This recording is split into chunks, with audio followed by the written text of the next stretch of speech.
Nestled at the heart of Europe, where the earth whispers ancient tales, Moldova emerges, a realm where tradition and innovation intertwine to create a legacy woven from the vine.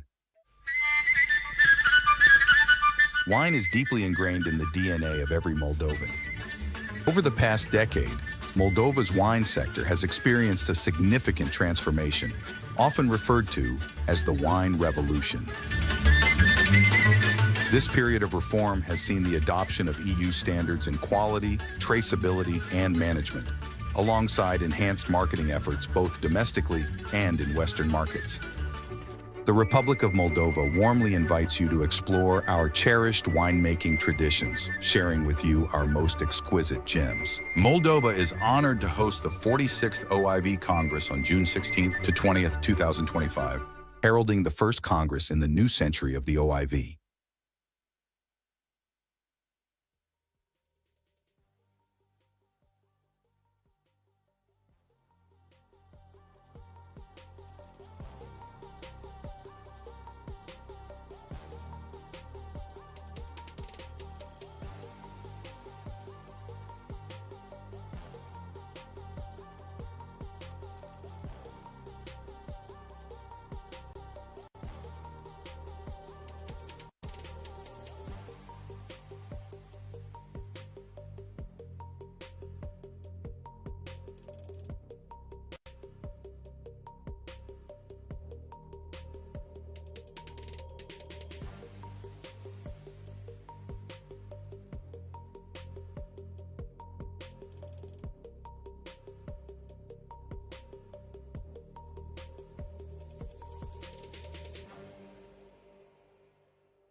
Nestled at the heart of Europe, where the earth whispers ancient tales, Moldova emerges, a realm where tradition and innovation intertwine to create a legacy woven from the vine.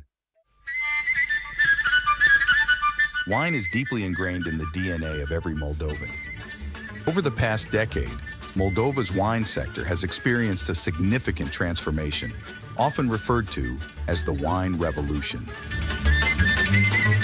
This period of reform has seen the adoption of EU standards in quality, traceability, and management, alongside enhanced marketing efforts both domestically and in Western markets.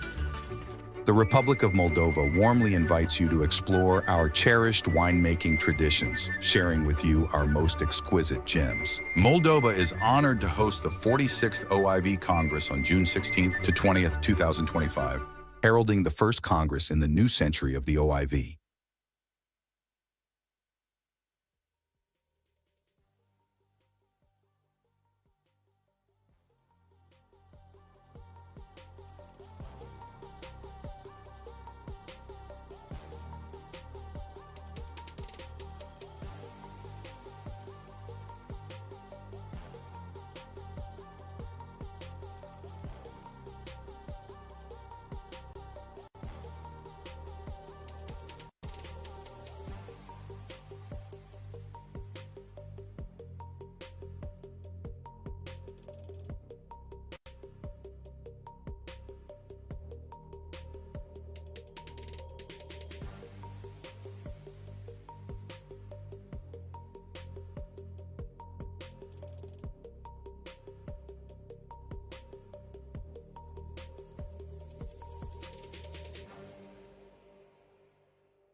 Hello, I'm Daniela Costa, the OIV Press Officer. Along with the OIV team, we would like to welcome everyone joining us today from all around the world. For our press conference, we will have two parts. First, a presentation from our Director General, Mr. John Baca, then the questions and answers part. Information shared during this press conference shall not be published before 9 p.m. We kindly ask all the presents to respect the embargo until 9 p.m. The press files can be found on the app and will also be sent afterwards. And now, without no further ado, please welcome Mr. John Baca. Hello and welcome everyone to the OIV press conference on the state of the world wine sector. The OIV is the global reference for vine and wine.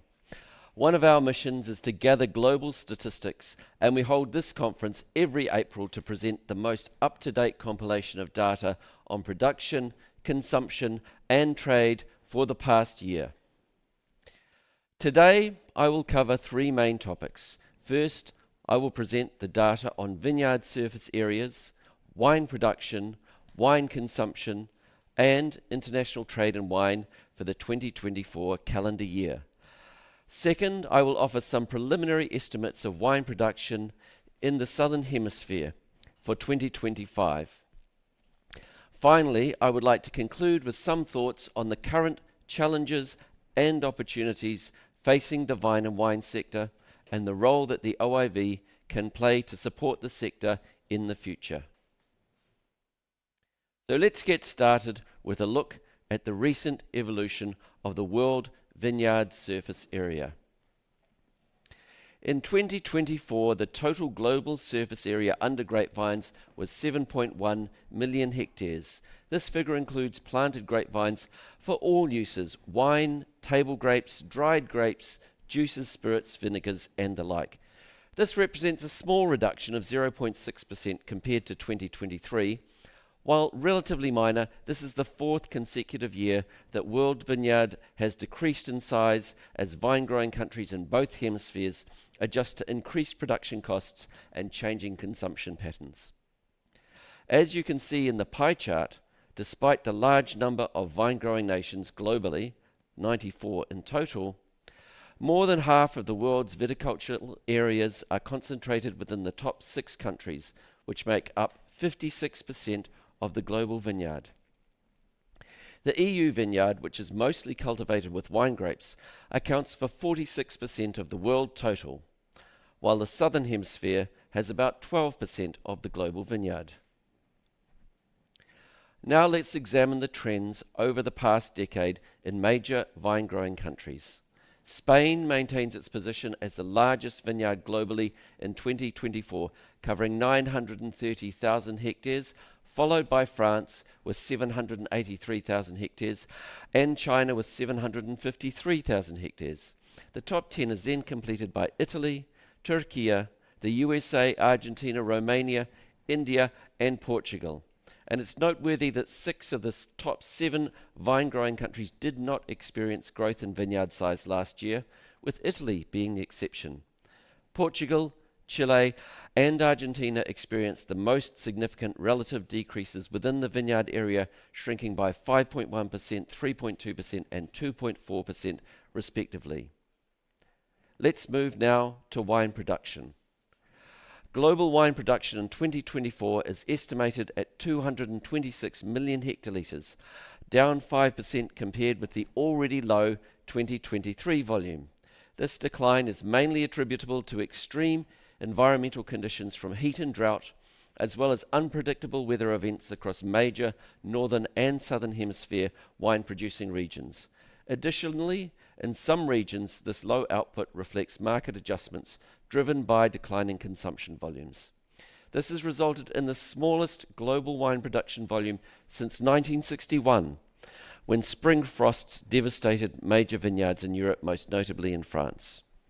The global total of 226 million hectolitres in 2024 is smaller than our first estimate back in October because final figures for some countries, notably USA and Spain, were revised significantly downward.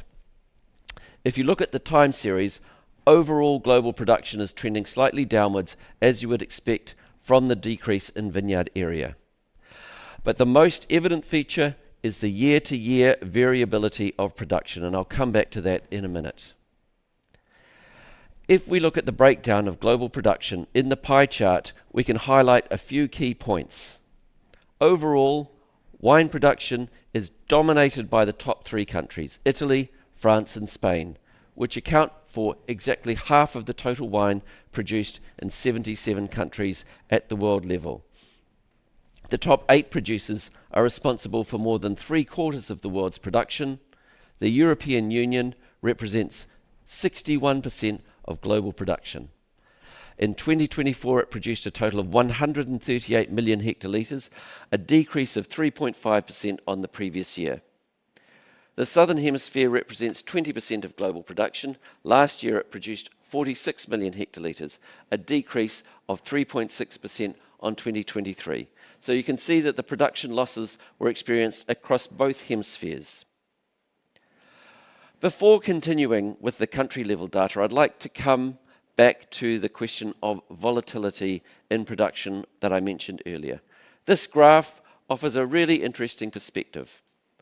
From the previous slide, you can see that wine production fluctuates, sometimes quite dramatically from year to year.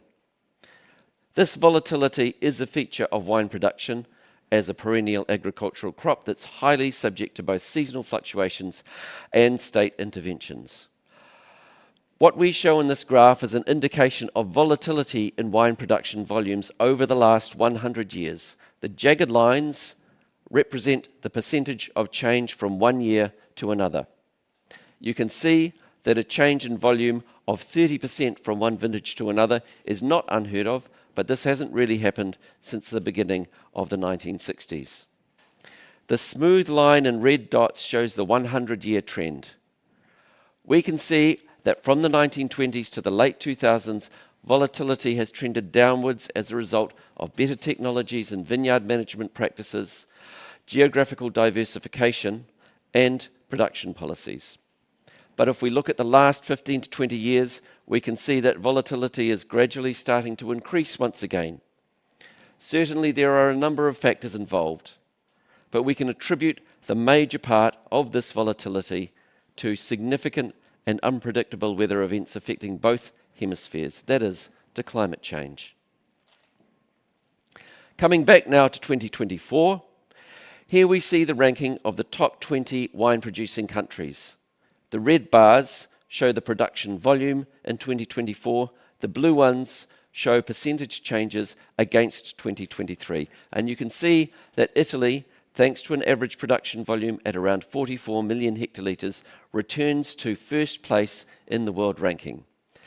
It is followed by France, which faced very challenging conditions during the growing season last year, down 24% compared to the 2023 harvest in that country. Spain had a larger harvest than last year, but it's still 11% below its usual production volumes due to persistent water stress. In fourth place, we have the USA, whose 2024 production is relatively small, estimated at 21 million hectolitres, down 17% against 2023. And as you can see from the blue bars in the lower half of the slide, other countries show a heterogeneous situation, with variations ranging from minus 41% to plus 21%. However, what isn't visible in this graph is that most of these countries, even those with positive year-on-year growth, still produce significantly below average outputs.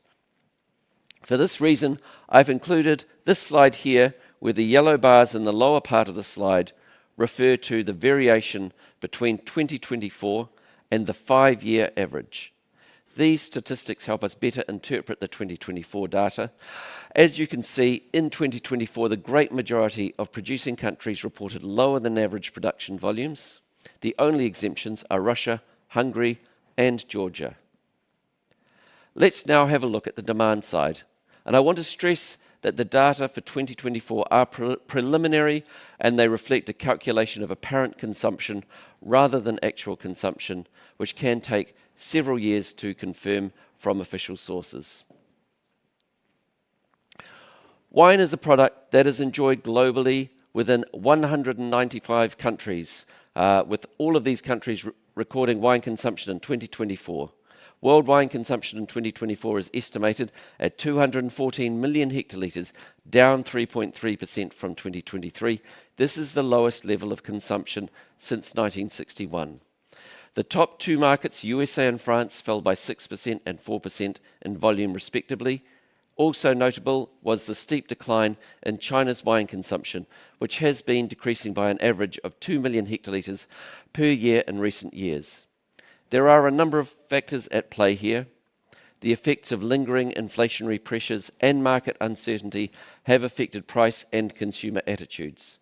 We also continue to observe the effects of a longer-term decrease in consumption in several mature markets, shaped by evolving lifestyle preferences, shifting social habits, and generational changes in consumer behaviour. Now let's look at what the lower production and lower consumption of 2024 means for the global supply and demand balance. This graph represents the amount by which wine production exceeds consumption over time. When wine production is calculated, the data includes wine that goes to industrial uses such as distillation, vinegar, wine-based beverages, spirits, and the like. This varies from year to year, but it is estimated to average approximately 30 million hectolitres annually. This average of 30 million hectolitres is indicated with the grey shading at the bottom of the graph, and you can see that, in fact, once industrial uses are accounted for, production is very unlikely to exceed consumption in 2024. That was also the case for the small 2023 harvest, so with 2 consecutive years of low production, it's likely that we will see a degree of equilibrium in the global market, even if the stock holding situation may still be quite heterogeneous across individual regions. Now we look at wine consumption on a country-by-country basis. In this slide, we can see the top 20 wine-consuming countries. The 2024 consumption volume is shown in orange, and the percentage change compared to 2023 is in blue. The USA continues to be the largest market in the world, with a volume estimated at 33 million hectolitres. France and Italy follow with 23 and 22 million hectolitres respectively. On the bottom graph, we can see that only 5 out of the top 20 markets have performed better in 2024 than in 2023, at least in volume terms. These are Italy, Spain, Russia, Portugal, and Hungary. Looking quickly at wine consumption per capita, here we have the total consumption of the top 20 wine-consuming countries by volume on the left-hand side, and on the right-hand side, we have the per capita consumption of the top 20 wine-consuming countries. These figures are calculated using the population aged 15 and over in line with WHO guidelines. Of the top 20, Portugal has the highest consumption per capita by far with 61 litres, but this is inflated by a high ratio of tourists to the local population. Italy and France are the second and third largest consuming countries per capita with 43 and 42 litres respectively. At the bottom of the graph, we can see a number of countries that combine strong overall consumption with very large populations, a powerful mix that signals major untapped potential and makes them markets to keep a close eye on. Before moving on, just a reminder, these data do not capture qualitative aspects of wine consumption, behaviours such as frequency of consumption, the share of drinking population, and the share of tourists' consumption in the national total. And that was the case in Portugal. I conclude this overview of 2024 by looking at the international trade in wine. In 2024, global wine exports by volume are in line with 2023 and are estimated at 99.8 million hectolitres. This is a good sign given the lower production of 2023 and the overall economic and geopolitical climate. In value terms, however, exports reached almost 36 billion euros, the third highest figure ever recorded, only 0.3% lower than in 2023.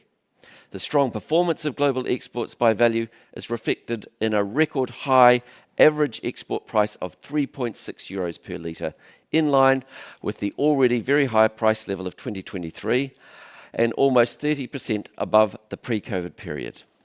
The likely explanation for this high average price per litre is the convergence of low production volumes and persistent global inflationary pressures over the past few years. This has contributed to the elevated price levels observed in comparison to the pre-pandemic period. We move now to a more detailed breakdown of international trade by category. Bottled wine is in green, sparkling wine in yellow, bag-in-box in pink, and bulk wine in purple. Bottled wine, the largest category in volume and value, experienced a 2% reduction in volume, although value remained stable, confirming the trend of selling less at a higher price. Sparkling wine exports have remained stable in volume terms, while the overall value dropped by 4%.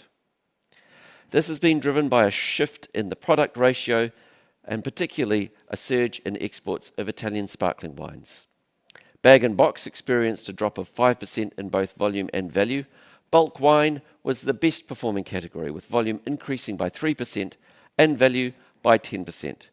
This growth likely reflects stronger demand at lower import price points.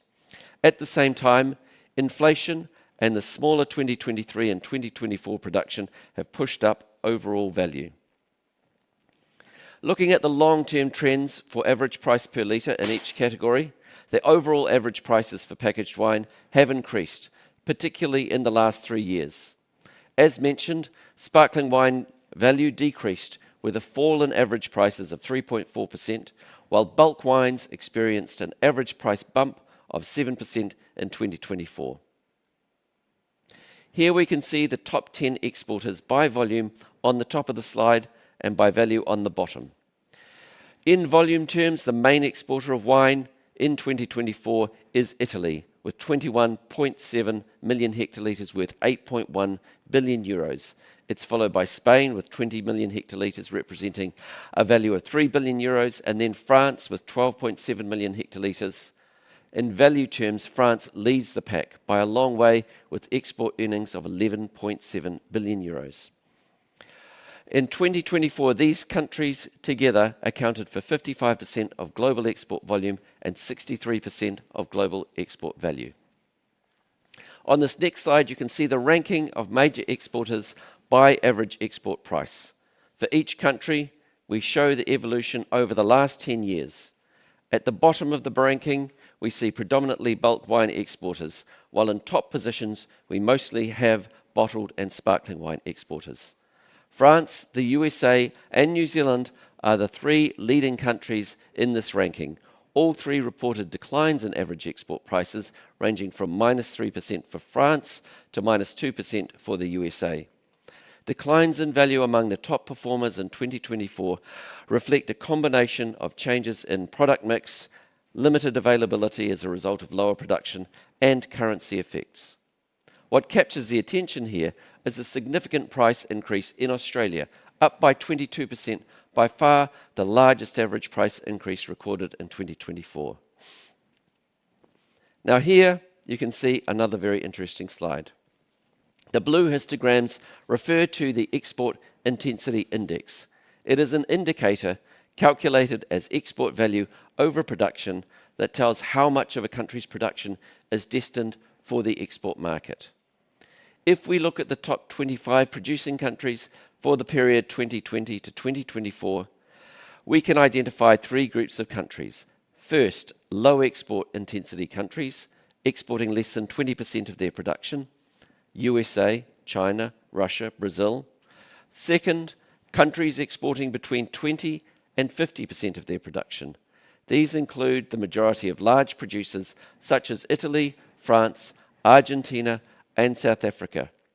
Third, high export intensity countries exporting more than 50% of their production, notably Spain, Moldova, Australia, Chile, and New Zealand. Regarding imports, the USA and Germany and the UK are the top 3 markets in 2024.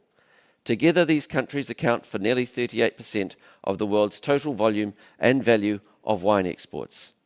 Compared to 2023, you can see some very different trends among the top 10 exporters by volume of exports. Germany, France, and the Netherlands, as well as Belgium, saw significant declines in exports, and North America held steady, while the United Kingdom, Italy, and China have increased their purchases of imported wine. In value terms, the major markets of USA, Canada, and China all increased their total expenditures compared to 2023. In the case of China, by a dramatic 38%, while Germany and Japan had noticeable decreases.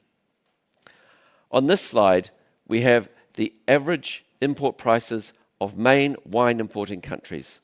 Also in this case, we see contrasting trends. China, Switzerland, and the Netherlands are the countries recording the largest price increase, while Italy and Japan are the importers reporting the most negative yearly variations.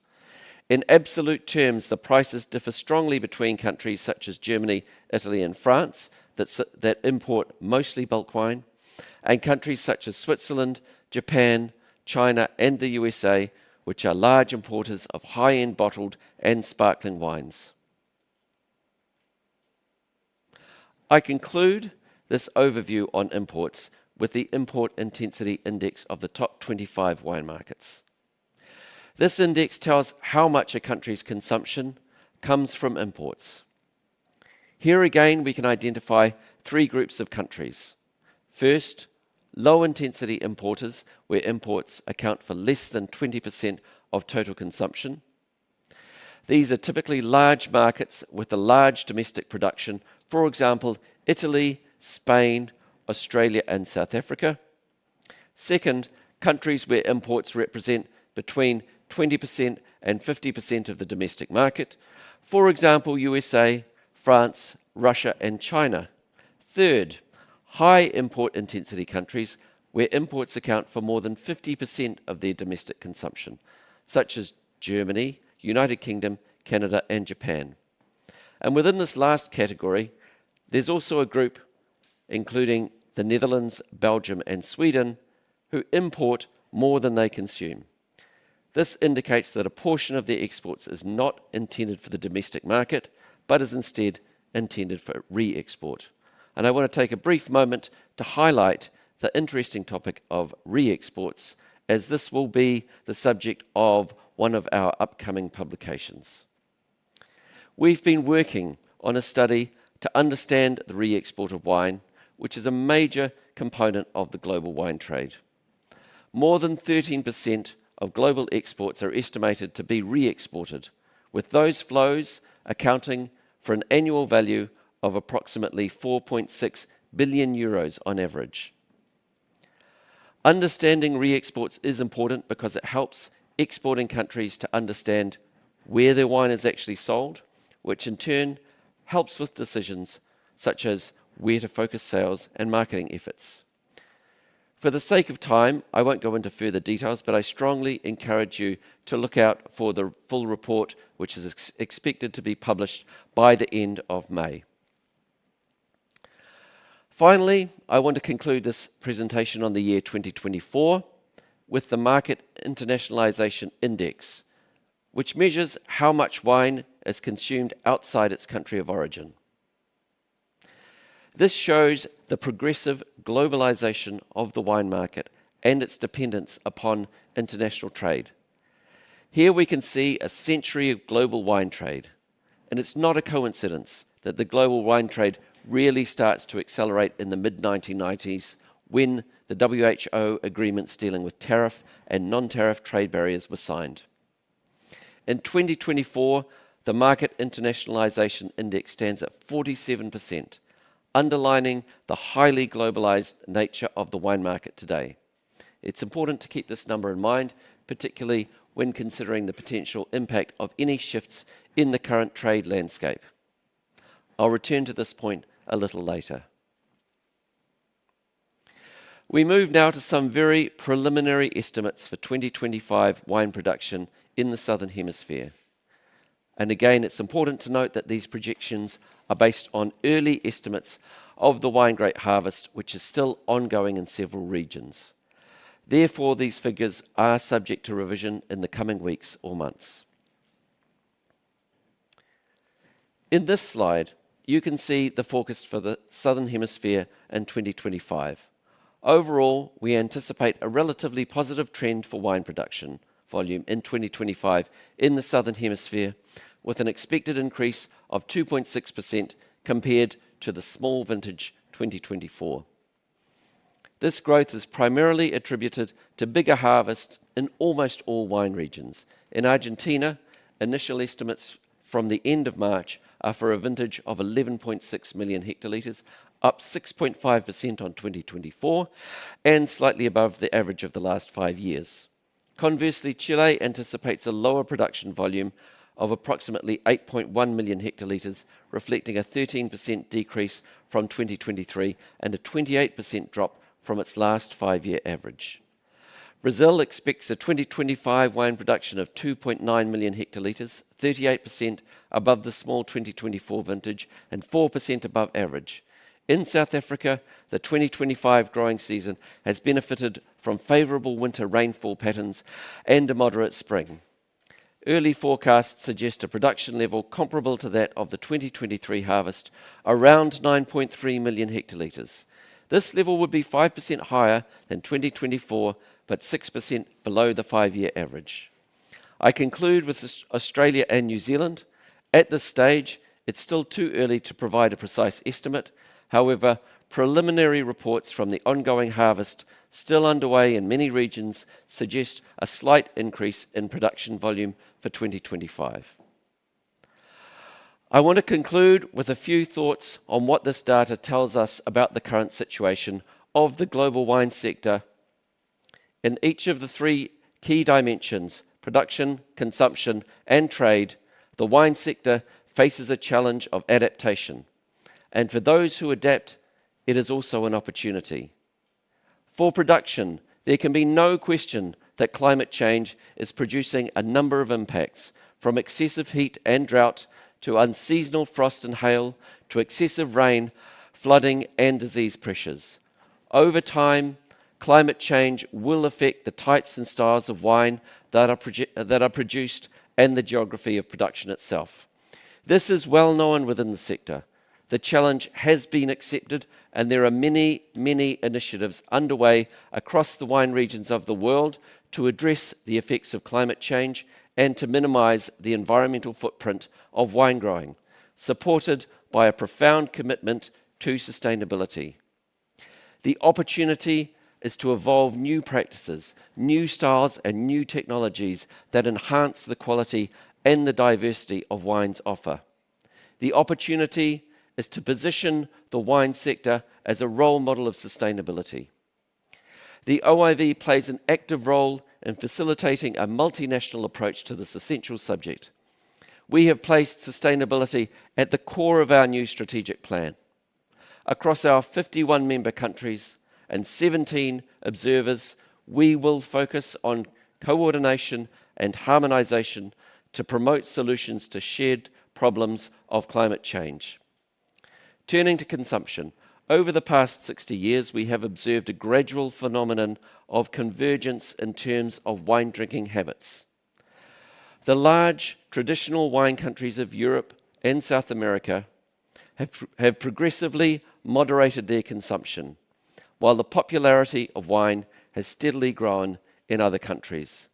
The key shift in the last few years has been a downturn in the major growth markets, particularly USA and China, on top of stable or declining consumption in the traditional wine countries. Economic factors are an important driver here. The lingering effects of post-COVID inflation, increasing production costs while decreasing purchasing power, are still being felt. The current geopolitical uncertainty exacerbates this situation. These economic factors intersect with longer-term shifts in patterns of consumption resulting from changing generations and lifestyles and a rapidly expanding range of options and alternatives. The opportunity here is to understand the new consumer, or rather the new consumers, because our markets are increasingly a mosaic of geographies, demographics, preferences, and identities. Quality, authenticity, and heritage are essential attributes of wine now and into the future, but the sector cannot rely on these attributes alone. Identifying the needs and interests of new audiences, seeing wine through their eyes, communicating on their terms, this is what the wine sector must do to renew its growth. The OIV, for its part, will continue to provide a global perspective through its data and statistic collection, deepening its focus on consumers and consumption in coming years. At the same time, effort and investment is needed by stakeholders across the category to develop the insights that will take the sector forward. Finally, with regard to trade, the 2024 data are encouraging. Both volume and value held steady over the last year, but we know that there are headwinds to come. The tariffs proposed by the US administration on goods including wine will have implications far beyond the borders of that market. Wherever the tariff rates finally land for OIV member countries, the uncertainty that has been created is already affected many businesses. Trade is today the lifeblood of the wine sector, with 1 out of every 2 bottles being consumed outside its country of origin. International trade in wine is much more than a simple economic transaction. It is a cultural exchange. It is an exchange of knowledge and savoir-faire. It is a spur to cross-border investment. It is an encounter between people and places. The growth of a highly diverse yet interconnected international wine market has been enabled by the effective operation of the rules-based multilateral system. Trade is the opportunity, and that opportunity depends on the stability and mutuality that international institutions provide. The OIV is a part of this system, providing information and promoting cooperation and harmonisation to support its members and the international wine sector. This is more important today than ever, and the OIV will continue to promote multilateralism, constructive dialogue and knowledge sharing to progress the shared interests of its members and the wine sector. Thank you for your attention. I'll now open the floor for questions. Thank you, Director General. Now we will start the questions and answers part. Along with Mr. Barker, we will have the presence of our colleague, the OIV Head of Statistics Department, Mr. Giorgio Del Grosso. Just to explain how this is going to happen, priority will be given to journalists participating via Zoom. And then, if we still have time, we will select several questions from the application chat. Journalists participating via Zoom must announce via the chat also that they are willing to ask questions, mentioning their name and also the media they are representing. The questions are exclusively in English and will be answered in English too. So, I believe we are ready to start. We have here the request from Reuters, 𝐶𝐵𝐿𝐴 𝐸𝐴𝐬. I think I'm saying your name correctly. If you would like to take the floor, 𝐶𝐵𝐿, you are welcomed. Hi, good evening.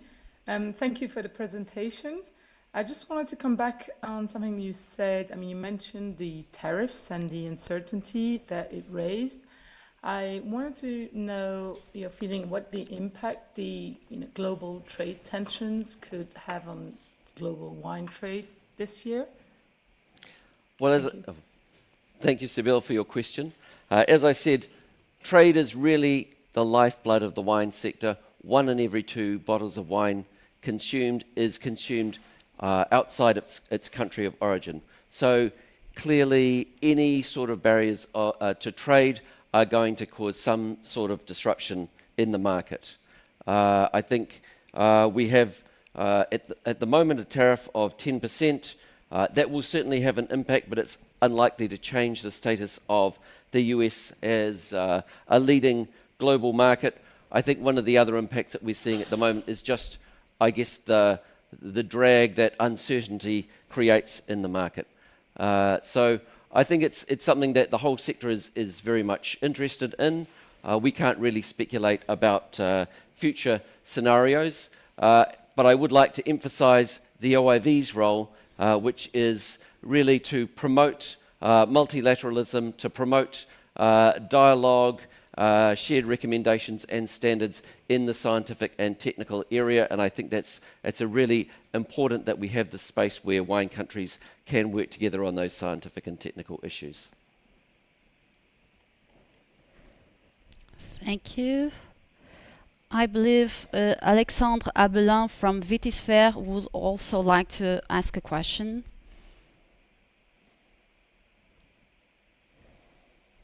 Hi, good evening. Yes, I'm Alexandre Abelin from Hemisphere, and my questions concern the large number of indicators in your presentation that are going more and more red, with vine growing up, wine consumption, downturn in the international market.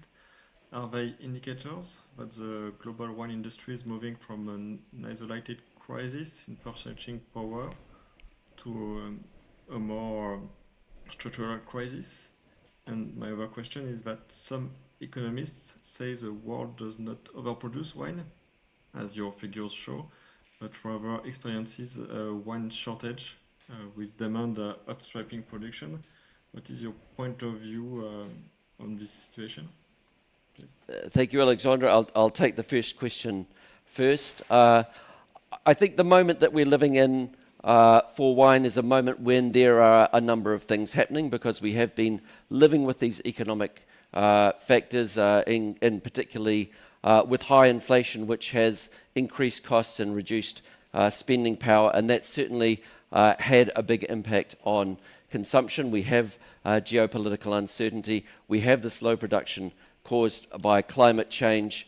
But we should also remember that there are a lot of very strong and positive indicators in the sector. And if we look at the value of the sector as a whole, and particularly looking at the value of exports, we can see that that has increased really quite significantly over the past 20 years, over the past 10 years, and that remains very high. We also can look at the scope, the global spread of wine consumption, and see that we have consumption in 195 countries. It's very diversified. We're seeing positive trends, including premiumization, so perhaps people are not consuming as much, but they're spending more, they're consuming more. So all of these things are very, very positive, and I don't think that we can really talk about a crisis in the wine sector at a global level, because in fact we do have these very positive indicators, and in fact if you look around the world you'll see that there are some places that are having a lot of success, some places that are having a bit more difficulty, so it's quite a heterogeneous picture. What I would say is that I think we are in a moment of transition, and we will start to see things change a little bit in terms of the products that people are consuming, the markets that we're aiming for, but that's really a constant in the sector. The second question that you had was about equilibrium in the market, and perhaps we're underproducing rather than overproducing. We don't have the data to say that definitively at the moment, because it depends very much on the question of stocks and the question of the industrial uses of wine. Certainly, I would say we're in a situation where we're definitely close to equilibrium and not overproducing. We will now give the floor to Per Carlson, representing BK Wine and Forbes. Thank you very much. Per Carlson, BK Wine Magazine and Forbes. My question actually ties into some extent to what Alexandra just asked. We've seen some dramatic numbers in your presentation, John. Decreasing consumption, but also which is mirrored by decreasing production, which means that we actually do have a balance. At the same time, the decreasing production has also very much to do with climatic issues. We have had dramatic drafts and or disease pressure. Now, if we instead go into a period of a number of years with good climate, do you foresee that we will come to a situation where we have substantial overproduction? I would say that's very difficult to predict. I think it depends also on where we are with stocks at the moment, which we don't quite know. We have had 2 years of low production, and it also depends a little on where things go with consumption. And one thing that we know about consumption is that, of course, there's an underlying trend in certain markets of declining consumption for sort of longer term reasons, but inflation has really hit hard on the market. It's increased costs, it's reduced spending power, and I think that's a really important effect. Forecasts seem to indicate that inflation will ease off in the coming years, and hopefully we'll see that ease off consumption a bit as well. Thank you. We will now give the floor to Rudy Rittenberg, representing 𝐷𝐿. Hello, can you hear me? Yes. I'm muted. Okay, excellent. Yes, excellent presentation. Thank you very much. So, quick question. Now that you have a little bit of feedback, John, over the past couple of years in terms of various climate events, can you start to say something about what appear to be the climate or the weather events, climate-related weather events that tend to have the biggest impact?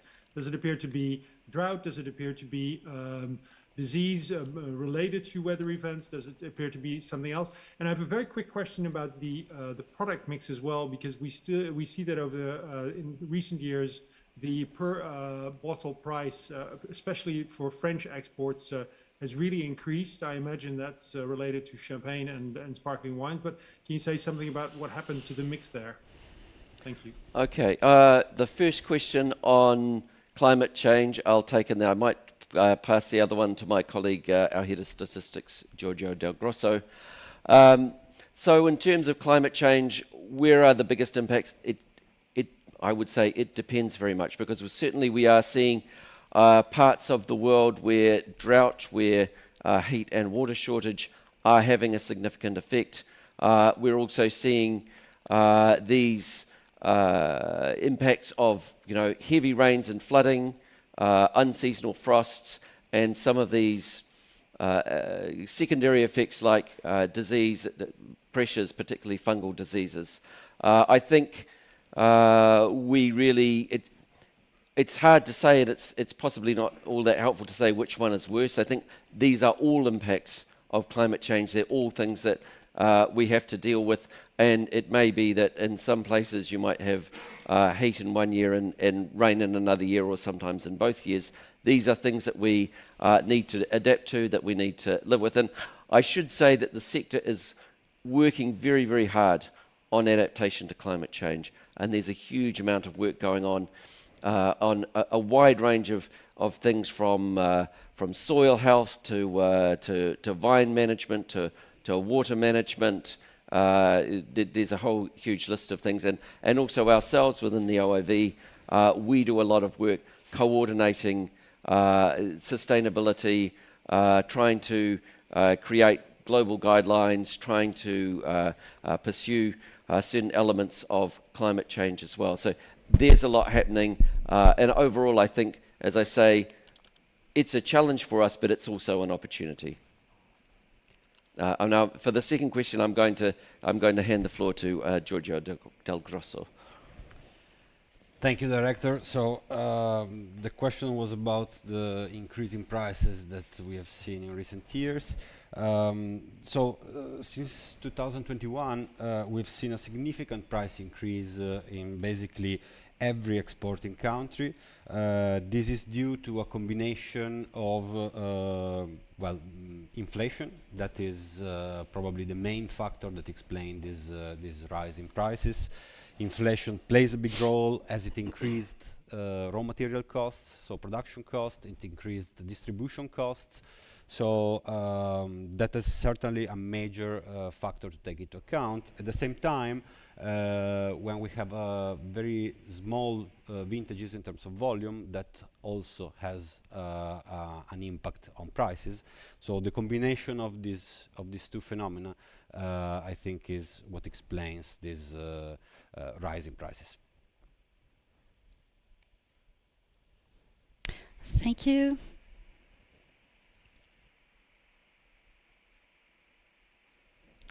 Thank you for the both of you. Now we have 𝐸𝐴𝐻, a freelance journalist that would like also to ask a question. You will have the floor.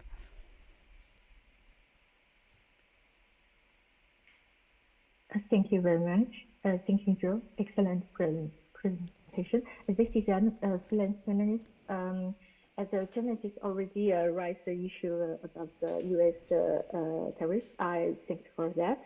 And while both China and the U.S. are two markets remain relatively stable wine consumption markets, I'd like to shift focus to China. especially as it has now become a full member of the OIV? And what expectation does the OIV have for China's role in shaping future global wine policy? I know we need time to fit in, but how might its participation influence market development or cooperation in Asia? Well, we're very happy. Thank you, Jen, for the question. We're very happy to have welcomed China to the OIV in 2024. China is an extremely important country in the vitivinicultural sector, one of the biggest consumers, but also the third largest vineyard surface area in the world. And I think it's really important that they are part of the global wine family in the OIV. We have seen some fluctuations in the China market, largely due to economic impacts. But I think the future of China, first of all, as a wine producer, is very strong. And I visited there myself last year and saw some of the really excellent wines that are being produced in that country and the development of wine culture in China. And I think also as a market, I think it's a market that's growing in sophistication. As I say, we've had some economic impacts on the market in the last few years, but I think that we could expect to see it grow in the future. Well, apparently it's quite calm now here on Zoom. So meanwhile, journalists are not asking questions for the moment. I'm sharing here a question coming from the platform. Why is vineyard surface area shrinking in so many countries? What are the main drivers behind these trends? So shrinking vineyard surface, it's mainly due to two things. The first is economic, because there are perhaps vineyards in areas where there's not necessarily strong demand, but also because of the shift towards premiumization and because of better technologies, we have more reliable productivity, we have better quality in some vineyards, and that has contributed to a shrinking of the vineyards, as well as, I guess, the decline in consumption that we have seen over several years, particularly in some of the traditional wine markets. And there's an element of that which is also regulatory, because we know in the European Union, for example, in order to manage the market of wine, there has been some changes in the size of the EU vineyard area. Seems our journalists are still shy, so let's seize the opportunity to share another question from the platform. Seems that sparkling wine underperformed last year. What are the main explanations for this drop in performance? Does this trend apply across all sparkling wine categories, or were some more affected than others? Well, I think I wouldn't say that sparkling wine underperformed last year, because in volume terms, exports of sparkling wine were pretty stable, and that's actually a good performance. And if we look at sparkling wine in the context of a few years of declining consumption, sparkling wine has actually performed very strongly. So what we've seen this year is a bit of a shift in value, and that's more to do with a shift in the product ratios, I guess, where we've seen a real surge in Italian sparkling wines at mid-range price points, and a bit of a decline in high-end sparkling wines, particularly from France. Thank you, Director General. We are entering our final minutes. I'm sharing another question from the platform. Global inflation declined in 2024, yet wine prices have remained high despite falling consumption. How do you explain the situation? Well, global inflation, we've been in an inflationary situation for a couple of years, and that has increased the cost of a lot of inputs for wine, including the equipment, the closures, the bottles, the transportation, and you know that price is a price that's gone up. It hasn't gone down, even if inflation has eased off a bit. The easing of inflation is positive because it does ease up a little bit of consumer spending power, and we're hoping that in coming years, if inflation does go down as predicted, we'll see a bit more of a bit more on the demand side. So we are going now to the last question, coming also from the platform. What are the latest trends in dealcoholized wines? Could this category help absorb some of the unsold wine stocks? So dealcoholized wine is a very interesting product. It very much answers some of the trends that we're seeing amongst consumers. It's still a very small part of the global wine market. We don't have official data on this. Unofficially, we're seeing some estimates of being around about 0.5% of the global market, but it is certainly a category that is growing in interest. Will it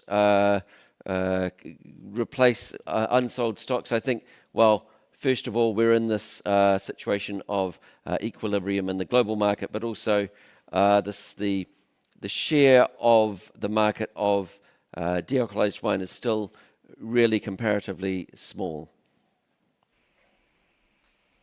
Thank you, Director General. So I guess this is the end. We don't have any other requests for questions, and we are ending our press conference too.